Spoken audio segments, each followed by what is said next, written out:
நான் கொடுக்கல. அதுதான் உண்மை கூட. நாங்க வரிசையா நின்றுட்டு இருக்கும் போது டிஆர் பாடுக்கு அந்த பக்கம் நின்று கொண்டிருக்கிற ராஜபக்சே தள்ளி வந்து என் கையை பிடித்து கையை குலுக்கி விட்டு டிஆர் பாடு முகத்தை நேராக பார்த்து, உங்களுக்கு தெரியுமா திருமாவளவன் யார் என்று? அவர் வந்து பிரபாகரனுக்கு ரொம்ப வேண்டியவர். யுத்தம் நடக்கும் போது நாங்க வரிசையா நின்றுட்டு இருக்கும் போது டிஆர் பாடுக்கு அந்த பக்கம் நின்று கொண்டிருக்கிற ராஜபக்சே தள்ளி வந்து என் கையை பிடித்து கையை குலுக்கி விட்டு. வணக்கம் மக்கள், இன்னைக்கு நான் பார்க்க போற வீடியோஸ் எதை பத்தினா ஃபியூச்சர், அதாவது 2026 எலெக்ஷன், அதோட எதிர்காலம் என்ன, தமிழ்நாட்டோட எதிர்காலம் என்ன அப்படின்றத பார்க்க போறோம். அப்புறம் நீ ஒரு தீர்க்கதரிசி அப்படின்னு கேட்டா ஒருவேளை அப்படியும் வச்சுக்கலாம். ஏன்னா உனக்கு ஒரு சில விஷயங்கள் இங்க நடக்கிற கள அரசியலை கவனிச்சு ஃபியூச்சர்ல என்ன நடக்கும்ன்றது உன்னால கணிக்க முடிஞ்சுச்சு அப்படின்னா நீ ஒரு தீர்க்கதரிசி தானே. ஸோ அப்பா உனக்கு ஃபியூச்சர் கணிக்க முடியுது, அதாவது 100% கணிக்க முடியாட்டியும் இங்கே நடக்கிற பாலிடிக்ஸை வச்சு, இங்கே நடக்கிற இந்த நிகழ்வுகளை வச்சு உன்னால கணிக்க முடியும் அப்படின்னா அதுக்கு பேர் தீர்க்கதரிசினா அப்ப நானும் ஒரு தீர்க்கதரிசி தான். இந்த விட எதை பத்தி பார்க்க போறோம் அப்படின்னா 2026 அப்புறம் 2028. ஸோ இந்த ரெண்டு விஷயத்துல என்னென்ன டிஃபரன்ஸ் நடக்க போகுது, என்னென்ன சேஞ்சஸ் நடக்க போகுது அப்படின்றத பார்க்க போறோம் பொலிட்டிக்கல் ரீதியா. அதுவும் தமிழ்நாட்டில், உலக லெவலில் பார்க்க வேணாம், தமிழ்நாட்டில். வாங்க வீடியோக்குள்ள போகலாம்.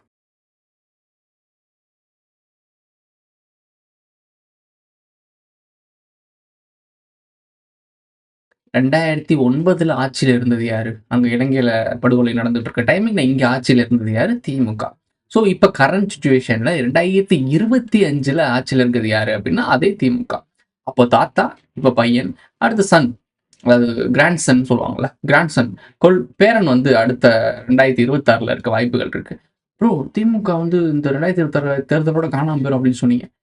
இருக்கு, விஷயம் இருக்குது, சொல்றேன். மொதல் மேட்ரு, நான் இன்ட்ரோல ஒரு வீடியோ போட்டிருப்பேன் பார்த்தீங்களா? இந்த திமுகவுக்கு மிகப்பெரிய ஒரு பில்லராக இருக்கக்கூடியது யாரு? விசிகா. ஸோ இந்த விசிகா அவங்க என்ன சொல்லியிருந்தாங்க, நானும் போகலாம், வர வந்து கை கொடுத்தாரு, மரியாதை நிமித்தமாக நான் கை கொடுத்தேன்னு சொன்னார். காரணம் என்ன அப்படின்னா, இவங்களாம் எங்கே போய் தேடி கண்டுபிடிச்சு பார்க்க போகிறாங்க இதெல்லாம் அந்த டைமிங்கில். பட் இப்போ டிஜிட்டல் இயரால ஸோ நிறைய பேர் நம்மள மாதிரி பசங்கள்லாம் தேட ஆரம்பிச்சிட்டானுங்க, உள்ள இன்டர்நெட்டுக்குள்ள எல்லாம் கரைச்சி குடிக்க ஆரம்பிச்சிட்டானுங்க. அதே மாதிரி ஃபுட்டேஜ்னு ஒரு விஷயம் இருக்குது, அந்த ஃபுட்டேஜ்லாம் கிடக்க ஆரம்பிக்குது. இது எடிட்டிங் கிடையாது, இவர் தான் அப்படியே வெயிட் பண்ணிட்டு இருக்காப்புல. ஐயோ அவர் வந்துருவார் அடுத்தது அண்ணா அப்படின்னு சொல்லி கை கொடுத்துருக்காப்புல. அந்த வீடியோக்குள்ள இன்ட்ரோ வீடியோ பார்த்துருப்பீங்க. இதுதான் இப்போ இலங்கையில அழிவெல்லாம் நடந்து முடிஞ்சிருக்கு. அப்போ சொல்லியிருக்காராம், இவர் யாரு தெரியுமா அப்படின்ற மாதிரி சொல்லியிருக்காரு. பிரபாகரன் பக்கம் நின்றுருந்தீங்க, நீங்க இந்நேரத்துக்கு இங்க இருந்திருக்க மாட்டீங்கன்னு சொல்லும்போது சிரிச்சுக்கிட்டே நகைச்சுவையா சொன்னாருன்னு சொல்லி இவர் தான் ஒரு இன்டர்வியூல பேசியிருக்காரு. இப்போ இந்த நபர் விடுதலை பிரபாகரன் அப்படின்ற ஒருத்தர் தூக்கி பிடிக்கிறாரு, அவர் பெரிய ஆளு அப்படின்லாம் சொல்றாரு, அவர் எங்களுக்கு ரோல் மாடல், அதெல்லாம் எங்களுக்கு இன்ஸ்பிரேஷன்லாம் சொல்லும் போது இப்படிலாம் அவங்க பேசின நபர்ன்றத நீங்க மறந்துட்டீங்கன்ற தைரியத்துல தான் அதெல்லாம் பேசுறாங்க. உங்களுடைய தேசிய வியாதியான மறதின்றனாலதான் இந்த மாதிரி ஆட்கள்லாம் மேல அதிகாரத்துல இருக்காங்க. நாங்க மறதினால எங்களோட மறதி மட்டும்தான் காரணமான கிடையவே கிடையாது. உங்களுக்கே தெரியாம ஒரு கட்டமைப்பு இருக்கு.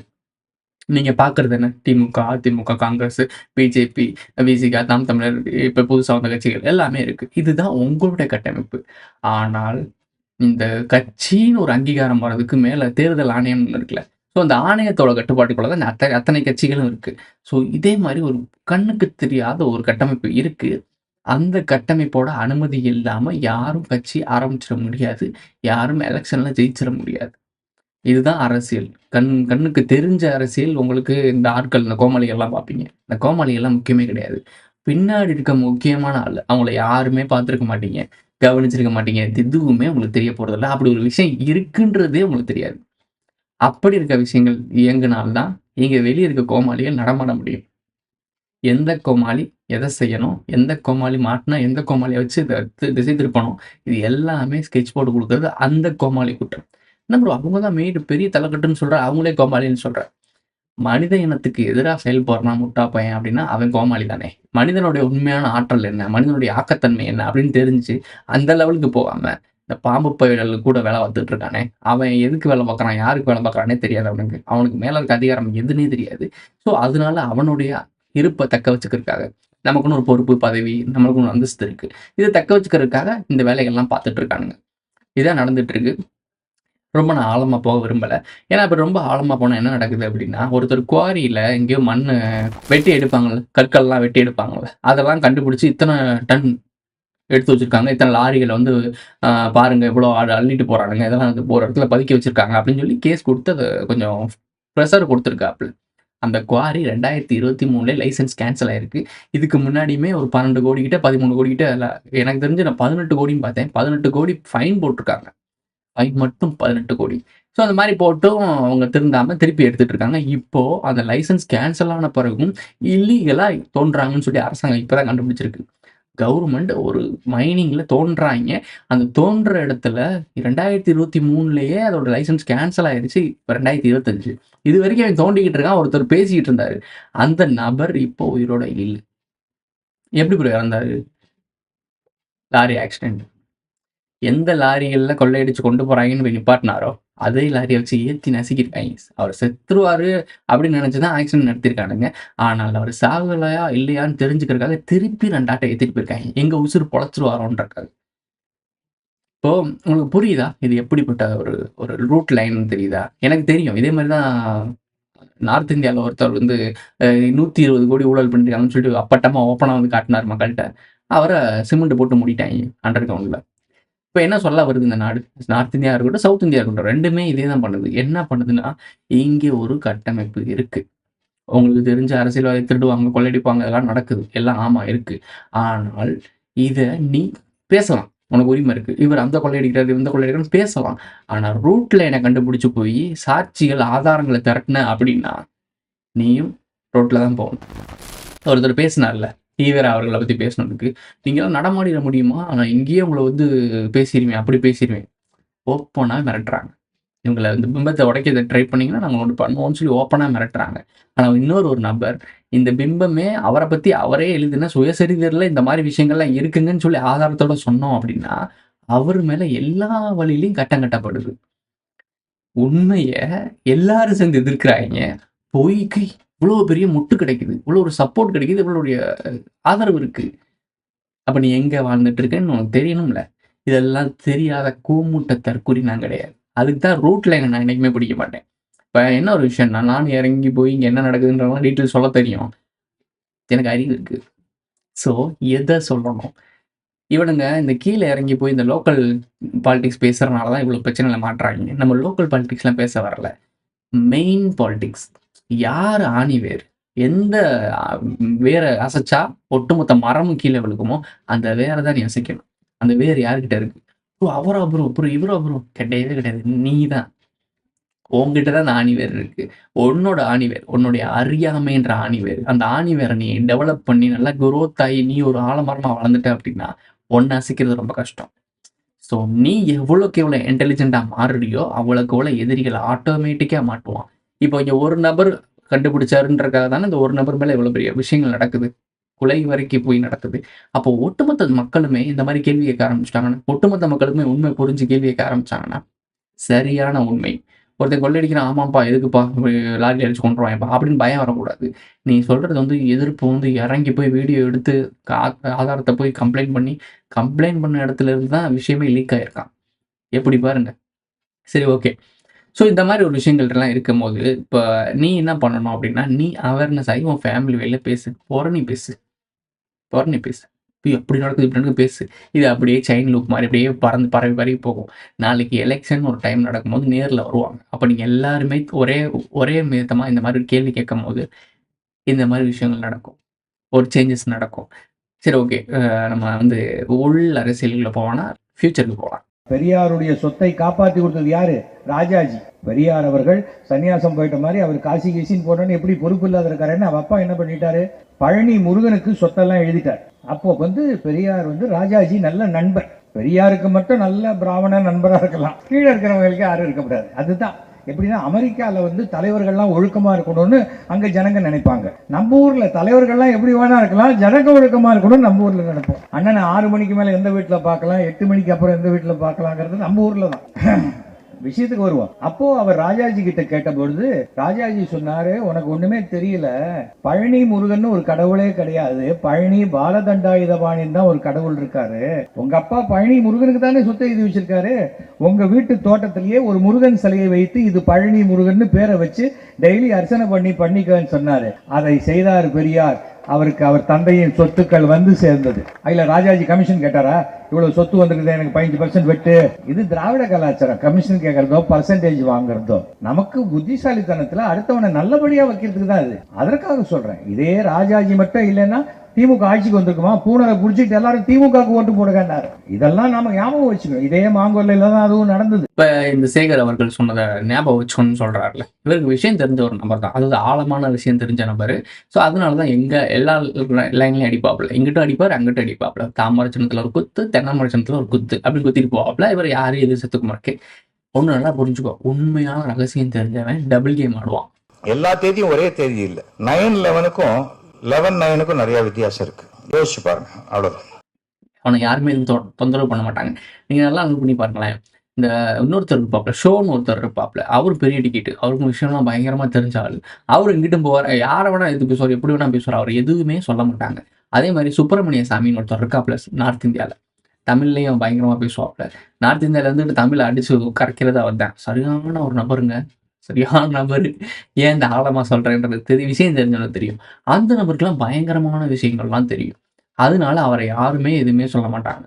அவர் இருக்க கட்சியில இருக்க தலைமையும் பேசுவாப்புல, எதிர்கட்சியில இருக்க தலைமையும் பேசுவாப்புல, எல்லா கட்சி தலைமையும் பேசுவாப்புல, கண்டா மணிக்கா பேசுவாப்புல. அவர் யாருமே எதுவுமே சொல்ல மாட்டாங்க. ஏன்னா இவங்களுக்கெல்லாம் என்னெல்லாம் தெரியாதோ அது எல்லாமே அவருக்கு தெரியும். அவருக்கு தெரியும்ன்றது இவங்க எல்லாருக்குமே தெரியும். அதனால அவர்கிட்ட போக மாட்டாங்க. ஸோ உனக்கு புரியுதா? அந்த லெவலுக்கு இன்ஃபர்மேஷன் கலெக்ட் பண்ணி வச்சிருந்த அப்படின்னா நீ ஒரு வேல்யூபிளான ஒரு நம்பர். அவ்வளோ ஈஸியாக அவனை அசைச்சிட முடியாது. அதுவும் இல்லாமல் அவர் ஒரு பெரிய பொட்டன்ஷியல் இருக்க ஒரு ஆள், அவங்க சைடில் இருக்க ஒரு ஆள். அதனால அவருக்கு எதுவும் பிரச்சனையும் வரப்போகிறது இல்லை. இது மாதிரி தான் இன்ஃபர்மேஷன் வெல்த். ஸோ அதனால் அறிவை வளர்த்துக்க. இப்போ இந்த நம்பர் என்ன சொன்னார்? இதெல்லாம் மறந்துடக்கூடாது, ஞாபகம் வச்சுக்கோன்னு சொன்னார்ல. இப்போ அப்படியே இந்த கரண்ட் சுச்சுவேஷன் வாங்க என்ன பேசிக்கிட்டு இருக்காருன்றத பாருங்க. தந்தை பெரியார் சொல்லிட்டாரு அப்படின்றார். பெரியார் என்ன பெரியார் புண்ணாக்கு? பெரியார் அவருக்கு பெரியார் இருந்தால் எனக்கு என்னாச்சு போடலங்க? எனக்கு ஒன்றுமே கிடையாது. யார் பெரியார்? பெரியார் என்ன சொன்னார்? அடுத்தவங்க விஷயத்தில் மூக்க நுழைக்காதுன்னாரு. அப்போ பிராமண விஷயத்துல ஏன் இவங்க மூக்க நுழைச்சாங்க? பெரியார் சொன்னா நீங்கள் வச்சுக்கோ, உனக்கு வேணா பெரியாளாக இருக்கலாம், எனக்கு என்ன? எனக்கு பெரியவா, காஞ்சி பெரியவா தான் எனக்கு பெரியவா. நீ பெரியவா நீ பெரியான்னு கூப்பிட்டா நான் பெரியான்னு கூப்பிடணும். என்ன கேட்டாங்க, உங்களுக்கு யார் ரொம்ப உங்கள் வாழ்க்கை சிறப்பாக இருப்பதுக்கு யார் காரணம்? நாங்கள் அண்ணா தான் அப்படின்னு. அப்படியா? ஆமாம், எங்கள் வீட்டில் எங்கள் அப்பாவை நான் அண்ணான்னு தான் கூப்பிடுவேன் அப்படின்னு. கடவுள் மறுப்பு அப்படியே தமிழ்நாட்டு கடவுள் மறுப்பாளர்கள் அத்தனை பேரையும் அத்திவரதர் இடது காலால் செருப்பால் அடிச்சார். அப்படி அடிச்சார். வாடா நாய்ங்களா, வாங்கடா வந்து விழுடா, அப்படி அடிச்சார். ஏன்னா கோடிக்கணக்கில் வந்த முழுக்க கரை வேட்டிக்காரன், அது முக்காடு போட்டுக்கிட்டு ஏதோ ஒரு வீட்டுக்கு போகிற மாதிரி. இவ்வளோ பேசிய நபர் இப்போ ஒரு நிகழ்ச்சி நடத்துனாங்க. அதில் முதலமைச்சர் அவர்கள்லாம் வந்திருந்தாங்க. ஸோ மீட்டிங்லேருந்து அவர் ஓப்பனாக சொல்கிறார், இனிமேல் நான் கட்சிக்கு என்ன பண்ண போகிறேன், இதுக்கப்புறம் என்ன, இவரை பற்றி புகழ்ந்து பேசியிருக்காரு முதலமைச்சர் அவர்களே. அவ்வளோ பெரிய முக்கியமான ஆளாக அவர். இவரோட காலம் முடிஞ்சு போச்சு, இனிமேல் என் பையனை எடுத்துக்கோங்கன்னு சொல்கிறாரு.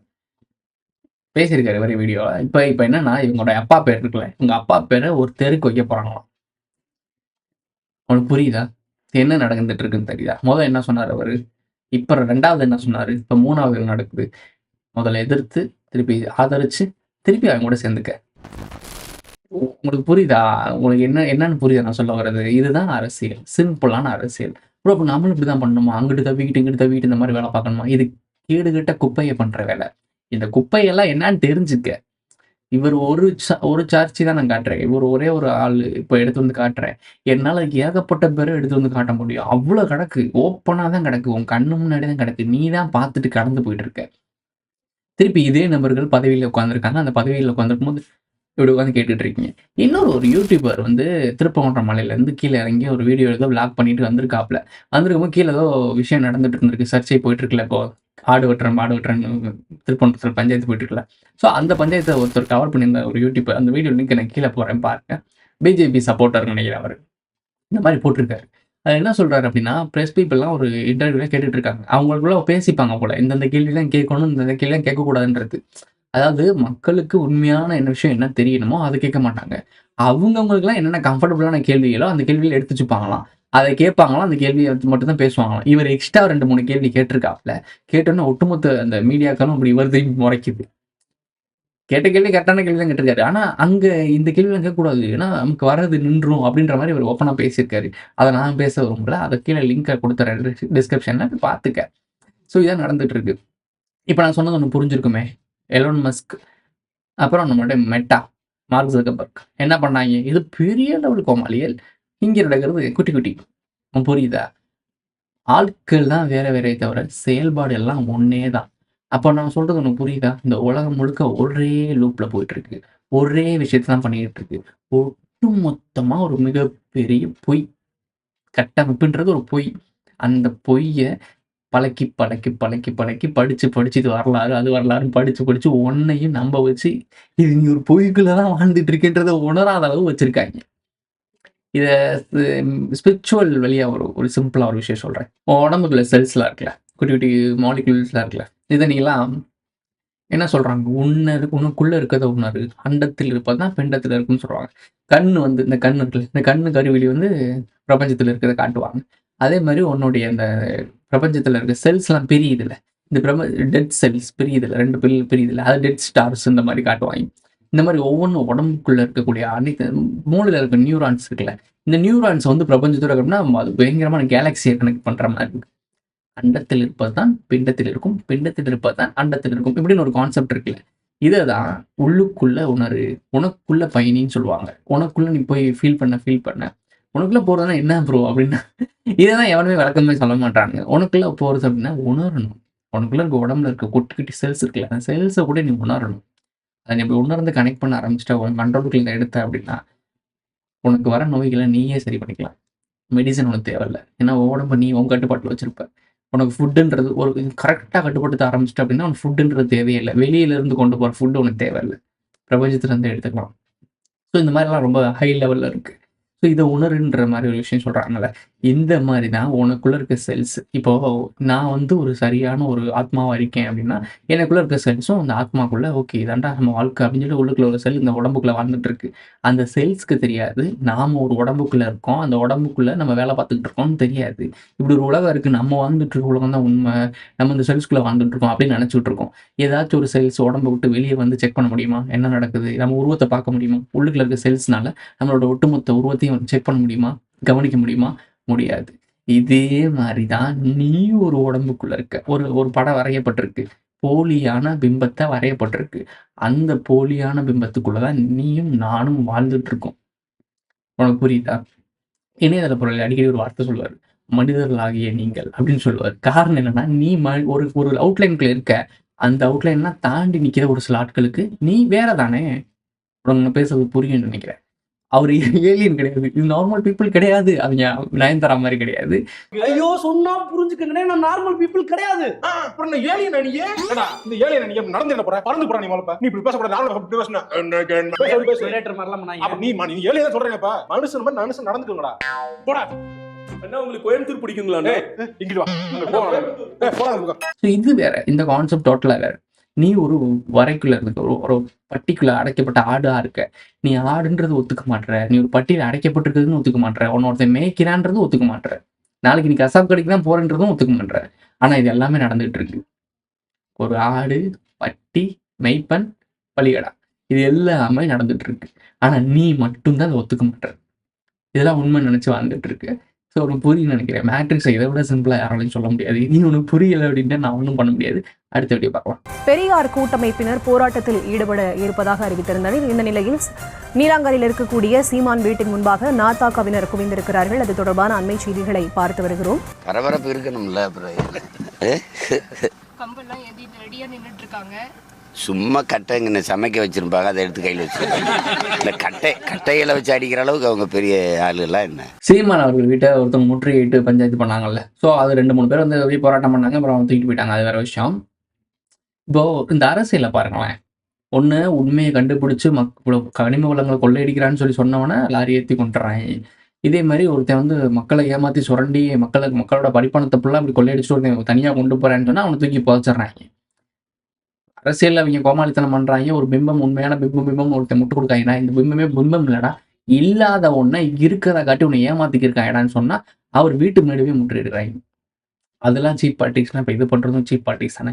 பகுத்தறிவுன்னு அவர் சொன்னதுன்னா என்னதான்டா பகுத்தறிவு? எனக்கு சொல்லுங்க தயவு செய்து. வேற என்னதான் அவங்களுக்கு சொல்லி கொடுத்தாரு? அரசியல்ல ஒருத்தனை முன்னெடுக்கிறது அவரே என்ன சொல்றாரு? நானா விமர்சனத்துக்கு அப்பாற்பட்டவன்லாம் கிடையாது. என்னை வந்து செருப்பால் எரிஞ்சாங்கன்னா அந்த செருப்பு வந்து ஒரு செருப்பு மட்டும் நீ வச்சிருந்தோம் அப்புறம் இன்னொரு செருப்பை கொடுத்து சொல்லி வித்தாருன்னு சொன்னீங்க. நீங்கள் தானே சொன்னீங்க. அப்படி தான் பிரச்சாரம் நடத்தினாங்கலாம் சொன்னீங்க. அதெல்லாம் எனக்கு காதல்லாம் கேட்டேன். அப்போலாம் நான் சின்ன பையன், எனக்கு தெரியாது. ஸோ ஒரு மீட்டிங் போடுவாராம். அந்த மீட்டிங் வந்து செருப்பு கொண்டு இருந்தாங்கன்னா ஒரு செருப்பு மட்டும் வச்சுட்டு நீங்கள் அப்புறம் இன்னும் தூக்கி போடுன்னு சொல்லிட்டு அதை கொண்டு போய் ஏதோ இடத்துல கூறு போட்டு விற்பாருன்றதான் நீங்கள் சொன்னீங்க. நீங்கள் எல்லாம் சொன்னதை வச்சு தான் நான் சொல்கிறேன். நல்லா குட்டி கொஞ்சம் எனக்குலாம் ஒன்றும் தெரியாது. ஆனால் நீங்கள் சொன்னதை வச்சு நான் சொல்கிறேன். விமர்சனம்னா என்ன? வார்த்தை. ஏங்க நீங்க பண்றது தப்புங்க அப்படின்னு ஒரு விமர்சனம். எதிர்கருத்து வச்சாதான் உன் கருத்து உண்மையான்னு தெரியும். உன் கருத்து தான் உண்மை அப்படின்னா அது ஸ்லேவ் மைண்ட் செட். ஒரு முட்டாள் சமூகத்தை உருவாக்கி வச்சிருக்காரு. அதுதானே ஒரு சில அதிகாரி அந்த தராசுல உட்காந்தாப்புல இல்லை அவர் சொன்ன ஒரு விஷயம் அதானே, என்ஜாய்மெண்ட் என்னமோ வித்தவுட் என்ஜாய்மெண்ட்டா நம்ம ஒரு வார்த்தை சொல்லுவாப்புல. அது எனக்கே சொல்றதுக்கு அருவருப்பா இருக்கு. கல்யாணம் பண்ணி குடும்பம் நடத்தி ஏதுக்கு அவன் பெத்த பிள்ளைக்கு நீ உறவு கொள்றது உன் உரிமை. நீ ஜாலியாக என்ஜாய் பண்ணிட்டு போயிரு. அதுக்கு எதுக்கு நீ குழந்தை பற்றி அது ஒரு கட்டமைப்புக்குள்ள வாழ்றேன்னு சொல்லி ஒருத்தர் பேசியிருக்காப்புல. அவர் தான் ஒரு நபருக்கு அவங்க ஃபேமிலியில் இருக்கவங்களுக்கு தாலி எடுத்து கொடுத்து கல்யாணம் பண்ணுறாப்புல. அதே நபரை வச்சுக்கிட்டு இன்னொரு மீட்டிங்கில் இன்னொரு பெண்கள், அதாவது சாதாரண பெண்களுடைய தாலியை அறுக்கிறாப்புல. ரெண்டுமே ஒரே ஆள் தான். ஒரே ஆள் தான். அவங்க கண்ணு முன்னாடி தான் இருக்காரு. இப்பயும் அவர் பெரிய ஆளை பற்றி பேசிட்டு இருக்கீங்க. அப்படி ஐயான்றாங்க. எனக்கு உண்மையிலேயே புரியல. யாரா நீங்கெல்லாம்? உன் கண்ணு முன்னாடி எல்லாமே நடந்துட்டு இருக்கு. இவன் வேணா டீ பாலிடிக்ஸ் போகிறோம். சிம்பிள், மேலோட்டமா பேசலாம். பயப்பரியா குமார்? பகுத்தறிவு, அதே டாபிக் வரும். பகுத்தறிவு ஊட்டுனர் இவர் தான். நான் ஒத்துக்கிறேன்ப்பா, இவர் தான்ப்பா பகுத்தறிவு ஊட்டுனாரு. சரிப்பா ஒத்துக்கிறேன். பகுத்தறிவுனா என்னன்னு எனக்கு சொல்லிக் கொடு. இவர் வைக்கிற ஒரு கருத்து, இவர் பேசின ஒரு கருத்து சரியில்லை, அவர் பேசின ஒரு மாதிரி இருக்கு அந்த டைமிங்ல, அவரே மாற்றி மாற்றி பேசுவாருன்னு சொல்லியிருக்காங்க. அண்ணா அவர்களையும் கலைஞர் அவர்களையுமே அசிங்கமா அம்மா அப்பா பற்றிலாம் பேசியிருக்காருன்னு சொல்லி இவங்களே மீடியாவில் பேசுகிறாங்க. அதுக்கு பேப்பரில் மீடியாக்காரங்களாம் போய் கலைஞர் அவர்கிட்ட கேட்டிருக்காங்க, அண்ணா அவர்கிட்ட கேட்டிருக்காங்க போல. ஏதோ ஒன்று இந்த மாதிரி உங்கள் அம்மா அப்பாலாம் அப்படி அசிங்கமாக பேசுகிறாரு அவர் அப்படின்னு வேற மாதிரி பேசிட்டு விட்டாங்க. கலைஞர் அவர்கிட்ட இதே மைக்கு தூக்கிட்டு போயிருக்காங்க. அப்போ அவர் என்ன சொன்னார்னா, நாங்கள் எல்லாரும் அவர் தந்தைன்னு கூப்பிடுறோம், அவர் நாங்கள் தந்தைன்னு சொல்கிறோம்னா அப்போ அவர் யாரை சொல்கிறாருன்றதை அவர்கிட்ட போய் கேளுங்கன்னு சொல்கிறாரு. இந்த வார்த்தையோட ஆழம் புரியுதா உனக்கு? இதே விஷயத்த மைண்டில் வச்சுக்க. இப்படி தான் அவர் பேசிகிட்டு இருக்காரு. இவர் தான் பகுத்தறிவு தந்தைன்னு ஒரு பிம்பம் கட்டுறாங்க. நான் வந்து இவங்க சொன்ன ஒரு ஓப்பனாக பேசின விஷயத்த மட்டும்தான் பேசியிருக்கேன். சீமானவர்கள் பேசுனதும் இன்னும் ஆழமான விஷயத்தையும் நான் பேசவே இல்லை. இவங்க பேசுனதை மட்டுமே வச்சு பேசுனதுலேயே எவ்வளோ மோசமான விஷயம்னு பார்த்துக்க. இன்னொன்று, பாசத்தலைவனுக்கு பாராட்டு விழான்ற இடத்துல இதே சேகர் அவர்கள் இவங்கெல்லாம் ஒரு மீட்டிங்கில் ஒரு மாதிரி பேசுகிறாங்க, ஒரு மாதிரி நகைச்சுவை பண்ணுறாங்க. அந்த நகைச்சுவைக்கு கலைஞர் அவர்களும் அவங்க பக்கத்தில் இருக்கிற ஆட்கள்லாம் சிரிச்சு மகிழ்ந்துட்டு இருக்காங்க. பக்கத்தில் அஜித் உட்காந்துருக்காரு, பார்த்துட்டு இருக்கு. என்னடா பண்ணிட்டு இருக்கீங்க? நம்மள மாதிரி ஆள் போட. அஜித்துக்கு நம்மளோட மைண்ட் செட்டு சர்வே பண்ணி ஆகணும், இந்த உலகத்தில் வாழ்ந்தாகணும், நமக்கு தேவையான தேவைகள்லாம் வேணும். ஆனால் மைண்ட் உள்ள ஆள். அதனால இது ஒதுங்கி இருக்காப்புல. எனக்கு கூட்டம் வேணாம், எனக்கு கொண்டாட்டம் வேணாம், நான் என் வேலையை பார்த்து நான் செவனேன்னு இருக்கேன், படத்தை பாரு, ரசிச்சு வீட்டுக்கு போய் வேலையை பாரு, பொழப்பா பாருன்னு சொல்லிட்டு போயிடுறாப்புல. மனுஷன், நல்ல மனுஷன். அப்புறம் என்ன அஜித் சப்போர்ட் பண்ணுறாரு. இந்த கூட்டத்துக்குள்ளே இருந்தாலும் உனக்கு கரெக்டான தகவல் கொடுக்குறாரு. உன்னை ஏமாற்றி உன்னை பொழைக்கல. அவர் படம் அடிச்சுட்டு போயிட்டே இருக்காப்புல. நீ தான் போய் விழுந்துருக்கு. அவர் நீ வந்து விழுன்னு நான் சொல்லவே இல்லை, நீ வராதரான்னு தான் சொல்கிறாப்புல அந்த மனுஷன். அத்தனை அது கூட சொல்கிறது இல்லை. ஓகே, இதை விட்டுரு. இந்த மாதிரி ஒரு இடத்துல அஜித் வந்து ஒரு மாதிரி பார்த்துட்டு இருந்தாரு, அது ஒரு மாதிரி ஃபீல் பண்ணி பேசுவார். அப்போ தான் எங்களை ஃபோர்ஸ் பண்ணி இந்த மாதிரி இடத்துலாம் கூட்டி வராதிங்கன்னு சொல்லி பேசும்போது ரஜினி அவர்கள் கை தட்டின ஒரு சம்பவம் நடந்துச்சு. இந்த நிகழ்வுகளை எதிர்த்தது. இதனால கேவலமா பண்ணிட்டு இருக்கீங்க, இதை பார்த்துட்டு நான் ரசிச்சுட்டு இருக்கணும், இதுக்கு நான் வரணும், என் வேலை வேறடா, எனக்கு பொழப்பாயான இருக்கடான்னு சொல்லிட்டு அவர் ஓட்டாப்ல. அதுல இருந்து தான் அந்த மீடியாஸ் கவர்லாம் வெளியே போய் மொத்தமா ஒதுங்கி இருந்தாப்ல. எதுக்கு நான் இன்டர்வியூ கொடுத்தா இது மட்டும் பண்ணுவீங்களா, அது மட்டும் இங்கே தான் மொத்தமா வெறும் சினிமா நடிப்பேன், நான் மட்டும் போய் வேலையை பார்க்க ஆரம்பிச்சுவேன், என்னை வராதிங்க, எனக்கு மீட்டிங் வேணாம், பேட்டி வேணாம், ப்ரொமோஷன் எதுவுமே வேணாம்னு சொல்லி ஒதுங்கிட்டாப்ல. சரி, கரெக்டான ஒரு முடிவு தான். இப்போ இதை கட் பண்ணிட்டு மேட்டர்ல போவோம். அவருக்கு தமிழ் தேசியம் என்னென்ன தெரியாதுங்க.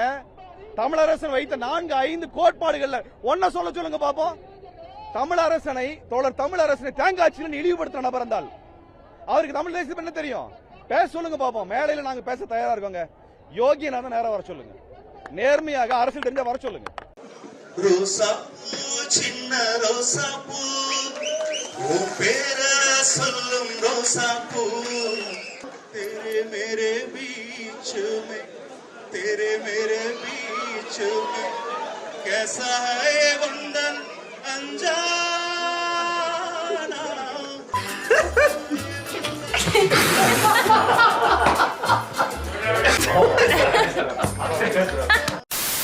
முதல் தடவை சீமானவங்களை பேசணுன்னே வீட்டுக்கு முன்னாடி போய் முற்றுகையிட்டு இந்த மாதிரி போராட்டம்லாம் பண்ணிட்டு இருந்தாங்க. என்ன பண்ணியிருக்கணும்? அவர் கருத்தியல்ல தப்பு இருக்குது அப்படின்னா, நீ தப்புடா, இங்கே பாரு சாட்சி இருக்கு பாரு, எங்கிட்ட ஆதாரம் இருக்கும் பாரு, காட்டணும். அப்போ உங்ககிட்ட என்ன ஆதாரம் இருக்குது? நாங்கள் கேஸ் போடுறோம், கோர்ட்டில் வந்து பாரு அப்படின்னு சொல்லிட்டு கோர்ட்டுக்கு கூட்டி போயிட்டு அவரும் சொல்கிறாரு, சீமான் அவர்கள் அதான் சொல்கிறாரு, என்னை கோர்ட்டு கூப்பிட்டு கேஸ் போட்டிருக்கேன், நான் அங்கே வந்து உண்மையை நிரூபிச்சுக்கிறேன், நீ யார் ஓன்றது நான் நிரூபிக்கணும் அப்படின்ற ஒரு கேள்வி, கரெக்டான கேள்வி தானே.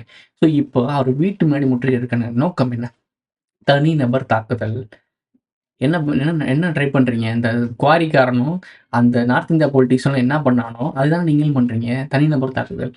இப்போ இதே மாதிரி இந்த கேள்வி வேகமாக போய் கேட்குறீங்கல்ல, யார் இந்த சார் அப்படின்ற கேள்வி எப்படி போச்சு? உதயநிதி அவர்களும் ப்ரெஸ் மீட் பேசுகிறாப்புல, ஸ்டாலின் அவர்களும் மீடியாவுக்கு வராது. எந்த மீடியாக்காரனும் என்னங்க நாடு முழுக்க இந்த யார் இந்த ஸ்டார்னு ஒரு பஞ்சாயத்து போயிட்டு இருக்காங்க, என்னங்கன்னு கேள்வி இது வரைக்கும் கேட்கல, ஹானஸ்ட்டாக கேட்கல. அதை அப்படியே நிறுத்து போக வச்சுட்டாங்க. இப்போ யார் அந்த சார்ன்ற கேள்வியை உருவாக்குன ஒரு சேகரா, அந்த மனுஷன் என்ன ஆயிட்டாரு அப்படின்னா, வலிப்பு வாதத்தால் ஹாஸ்பிட்டலில் அட்மிட் பண்ணியிருக்காரு. இதுவும் ஒரு ராம்குமார் கதையா மாறாம இருந்தா சரிதான். உங்களுக்கு புரியுன்னு நினைக்கிறேன். அஜித் அவர்களை பத்தி பேசிட்டா விஜய் அவர்களை பத்தியும் பேசிதான் ஆகணும். அவர் இப்போ அரசியல்ல வந்திருக்காப்ல. கத்தி படத்தை பத்தி நம்ம பேசியிருந்த ஞாபகம் இருக்கா? இப்போ அதான் ட்ரெண்டு. இந்தியாவுக்கு ஃபேக்டரியே வேணாம்னு நாங்க சொல்ல வரல, ஏர்போர்ட்டே வரக்கூடாதுன்னு நான் சொல்லல, இந்த இடத்துல வரக்கூடாதுன்னு நான் சொல்றேன். இவர் இருக்காப்ல இல்ல, அவர் பேர் என்ன, ஏஆர் முருகதாஸ் டிடி அவங்கள்ட்ட ஒரு பேட்டியில் இருக்கிறாங்க. வீடியோ மாதிரி இன்டர்வியூ எடுப்பாங்களே, அதில் கேட்டிருக்காங்க, இல்லை இந்த மாதிரி விஜய் அவர்கள்ட்ட நீங்கள் என்ன கேட்பீங்க அப்படின்ற மாதிரி, கத்தி படத்தில் இருக்க மாதிரி நிஜ லைஃப்பில் அவர் பேசணும் அப்படின்னு சொல்லி கேட்டிருக்காங்க. எப்போ கேட்டிருக்காங்க பாருங்க. ஸோ நீங்கள் வந்து இப்போ வந்து விஜய் சாருக்கு ஏதாவது சேலஞ்ச் கொடுக்கணும், என்ன கொடுப்பீங்க? விஜய் சார் வந்து கத்தி கிளைமேக்ஸ்ல பேசுற மாதிரி ஸ்டேஜ்ல பேசணும் எனக்கு பப்ளிக். இந்தியாவுக்கு ஃபேக்டரியே வேணாம்னு நாங்க சொல்ல வரல, ஏர்போர்ட்டே வரக்கூடாதுன்னு நான் சொல்லல, இந்த இடத்துல வரக்கூடாதுன்னு நான் சொல்றேன். அதே சீக்வன்ஸ் மாறாமல் இப்போ ரீசெண்டாக பரந்தூர் விமான நிலையத்தில் போய் பேசும்போது கேட்டிருந்தாரு.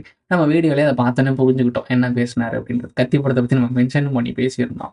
அதே தான் நடந்திருக்கு. கத்தி படத்தில் அந்த கதிரேசன்ற கேரக்டர் என்ன நடந்துச்சோ இத்தனைக்கும் கதிரேசன் ட்வின் கேரக்டர் ஜெமினி, புரியும் நினைக்கிறேன். அந்த கேரக்டர் அப்படியே இப்போ ரியல் லைஃப்பில் பண்ணிகிட்டு இருக்காரு. அடுத்து அந்த தொட்டியில் மலத்தை குழந்தைகள் அந்த ஊருக்கு போகிறேன் இருக்காப்புல, வெங்கை வயல் இப்போ போகிறேன் இருக்காப்புல. நல்ல ஒரு விஷயம் தான். இவர் இப்போ எடுக்கிற முன்னெடுப்பு அரசியல்லாம் ஸ்ட்ராங்கான ஒரு அரசியல். ரூட் லைனே உடைக்கிறது. நான் சொல்லிட்டு இருக்கேன், ரூட் லைனை உடைக்கிறது. 2026 அரசியலில் நாமளும் ஒரு ஆளுன்னு காட்டுறதுக்கு இவர் எடுக்கிற பாயிண்ட்டு, இவர் கொடுத்துக்கிட்ட அசைன்மெண்ட்லாம் தரமான அசைன்மெண்ட்டு. ஏன் இந்த லைனை பரந்துருமானுக்கு முக்கியமான ஆட்கள் போய் யாருமே பேசலை. அதே மாதிரி வேங்கை வயலுக்கு யாருமே போகலை. எந்தெந்த டாப்பிக்லாம் அரசியலில் ரொம்ப ரொம்ப ஹாட்டாக ரொம்ப ரொம்ப சென்சிட்டிவாக இருந்துச்சோ, யாரெல்லாம் தொடர்றதுக்கு யோசிச்சாங்களோ அந்த இடத்த ஃபுல்லாக இவர் நிரப்புவாப்புல.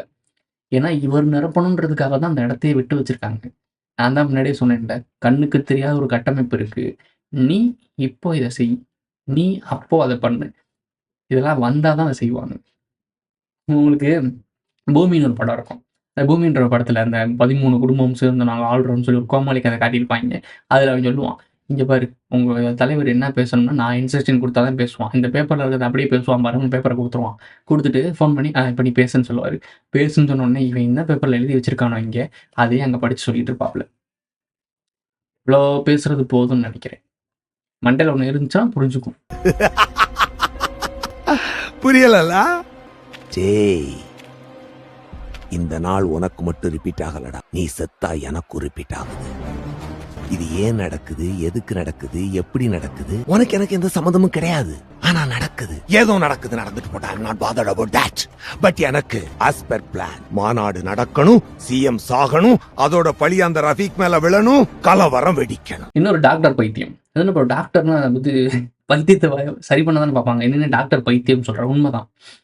மிஸ்கின் அவர்களை வன்மையாக கண்டிக்கின்றோம். ஒரு அழகான பெண், கேவலமான ஒரு பாட்டு இருக்கும்.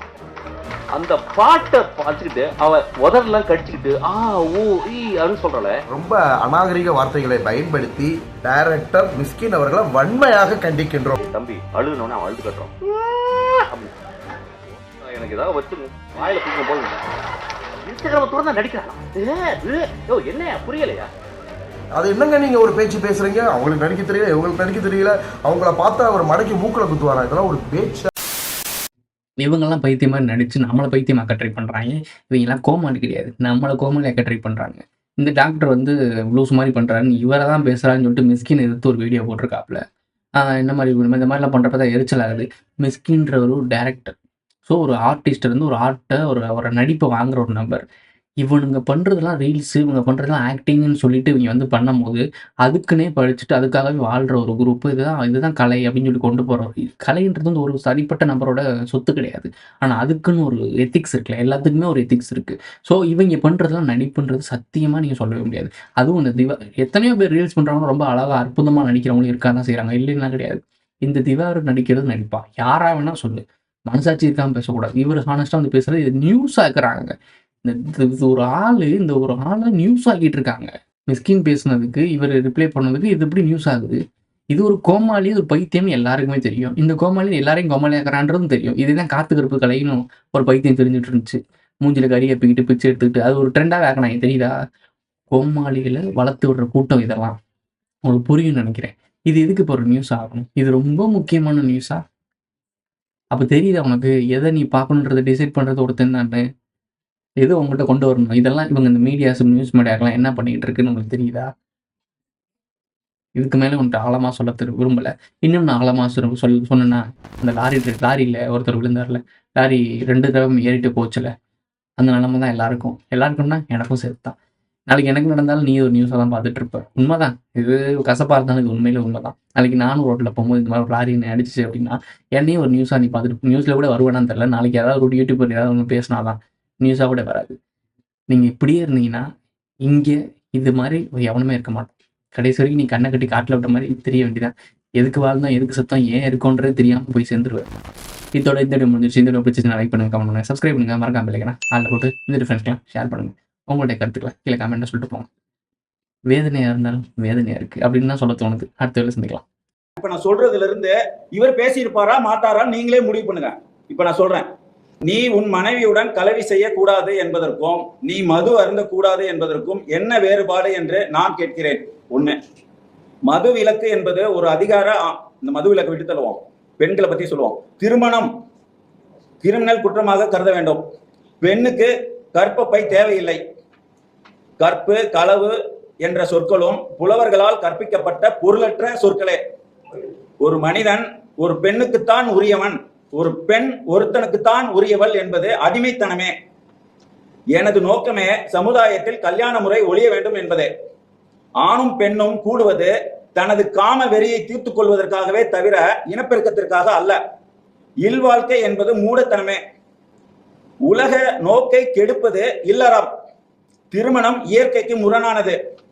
இல்வாழ்க்கை, குடும்பம் என்பதெல்லாம் காட்டு மிராண்டி காலத்திற்கு பொருந்தும், தற்காலத்திற்கு பொருந்தாது. பிள்ளை பெற்றுக் கொள்வதை நிறுத்தி கொள்ள வேண்டும். கடைசியாக ஒண்ணு சொல்றாரு கேட்டுங்க. ஒளி காளைகளை போல ஆண்களையும் குழந்தைகள் பெறுவதற்கு என்று பெண்களையும் வைத்துக் கொண்டு உறவு முறை தெரியாமல் இருக்க வேண்டும். இதோட அர்த்தம் தெரியுதா உங்களுக்கு? ஒரு மதுரையில ஒரு காளை இருக்குது, ஆண்டிப்பட்டியில ஒரு மாடு இருக்குது. அந்த அந்த அந்த காளை தான் ஒரு நல்ல காளை. அந்த காளையை கூட்டு வருவாங்க. ஆண்டிப்பட்டியில ஒரு 10 மாடு இருக்கும், செனை பிடிக்க வைப்பாங்க.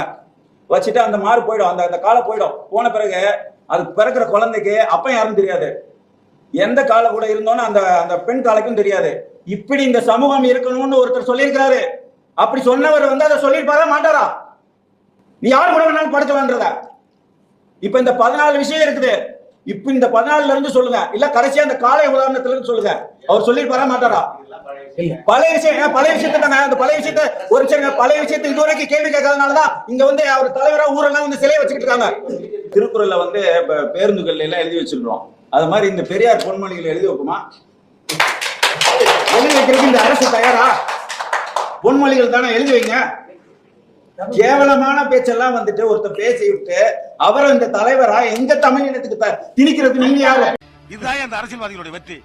தட்டி கேட்க வேண்டிய பொதுஜனங்களை அப்படி பொத்திட்டு போறதுனாலதான் இந்த அரசியல்வாதி இந்த ஆட்டாடுறாங்க. இது இந்த நாட்டினுடைய சாவக்கடியா.